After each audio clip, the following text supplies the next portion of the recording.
Welcome to the Slop Farm. Enjoy the video.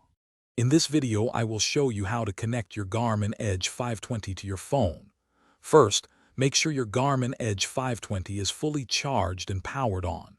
Next, download the Garmin Connect mobile app from your phone's App Store. It's available for both iOS and Android devices. Finally, enable Bluetooth on your smartphone to prepare for pairing.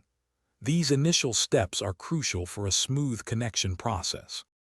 Now let's pair your devices. Open the Garmin Connect mobile app and either create a new account or log into your existing one. Navigate to the Garmin Devices section and select Add Device.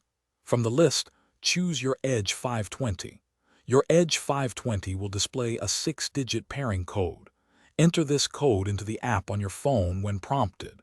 This establishes the secure Bluetooth connection. Once you've entered the pairing code, the app should confirm that your Edge 520 is connected. You'll see a connected status within the Garmin Connect mobile app. The devices will then perform an initial data synchronization, which might take a few moments depending on your existing data.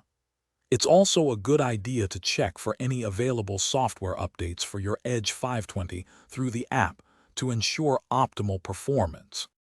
With your Garmin Edge 520 connected, you can now enjoy features like smart notifications, live tracking for friends and family, and automatic activity uploads to Garmin Connect. If you encounter any connection issues, a simple restart of both your Edge 520 and your phone, followed by re-enabling Bluetooth, often resolves them. Also, ensure the Garmin Connect mobile app has all necessary permissions on your phone for seamless operation. Thanks for watching. Consider subscribing if we helped you today.